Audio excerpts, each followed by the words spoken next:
Hey everybody, my name's Miss Hartshaw and I'm the new Year 3 teacher if you haven't met me before. And today for our story assembly I'm going to be reading you a book that relates to our Mental Health Awareness Week, and it's the reason why we're going to be wearing yellow on Friday. So mental health, just like physical health, is something that we all have, and sometimes we feel well and sometimes we don't. But mental health is more complicated because it's not just about how we feel but also about how we act as well, and it can always be changing. When our mental health is good, we like being around other people and we can take on challenges and new experiences. But if our mental health is not so good, it can be much more difficult to cope. And today I'm going to be reading you a story about worry and how we can cope with worry. So I want you to take a second and just think about how you're feeling right now. Are you feeling any of these feelings? Maybe you're feeling happy or sad or angry. All of these feelings are very normal, but if you're starting to feel one of these negative feelings a lot, it can be quite difficult to cope, and that's when your mental health might not be so great. And like I said, today we're going to be talking about a story to do with worry and how you can make yourself feel better if you feel worried quite a lot. And it's called The Worrysaurus by Rachel Bright.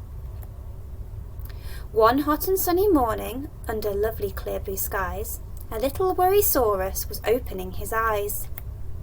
He brushed his tiny pointy teeth and then washed his top and tail. He packed a little bag of snacks and set off on a trail. He skipped along with happy legs across the golden sand and thought about a day that he'd plotted, sketched and planned. A lovely yummy picnic, a delicious summer spread. Worrysaurus liked it when he knew what lay ahead. But he hadn't gotten far, you see. It hadn't been that long before his busy head dreamed up some things that might go wrong. Had he made enough to eat today and brought enough to drink? This Worrysaurus was often one to overthink. What if I got lost, he thought, or trip and have a fall? His happy legs were slowing to a snuffly, shuffly crawl. Worrysaurus liked it when he felt he was prepared. Unexpected happenings, they made him feel quite scared. So when, suddenly, from nowhere a lizard scuttered by, shouting in a squeaky yelp and pointing at the sky. "I think a storm is coming. I heard it on its way." Well, that really put a cloud on his Worrysaurus day. "A storm?" said Worrysaurus, "when it's so dry and hot and sunny." But the news came a butterfly that fluttered in his tummy. "I'm not ready for the rain," he said. "I haven't got my wellies." And his teeth began to chatter, and his knees, they turned to jellies.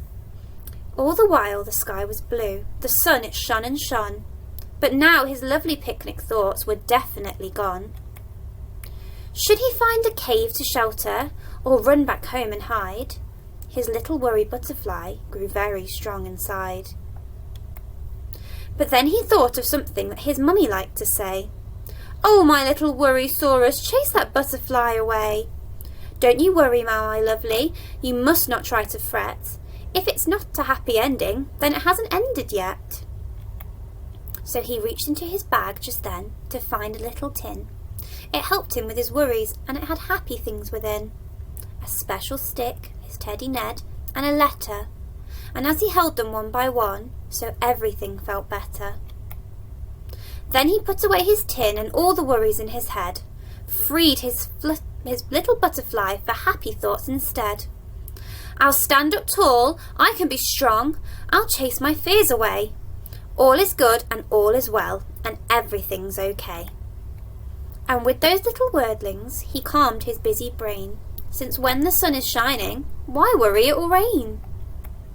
So he shared his little picnic with the lizard in the sun, and they laughed at their worrying and really had some fun. Since when you're in the moment, there's no need to run and hide, and then the only butterflies will be the ones outside. So I love that story because it makes me think, do I have any butterflies that I could chase away? So I want you to just have a think now, are there any butterflies that are in your tummy?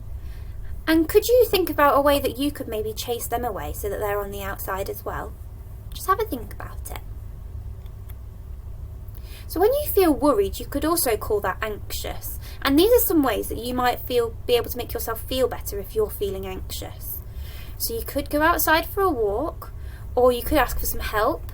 And remember, if you need help, the people you can talk to are the grown-ups at home, definitely, but also all of the grown-ups in school, as well as your friends. and any other teachers who you see in school. All of us are here to listen to you if you need any help.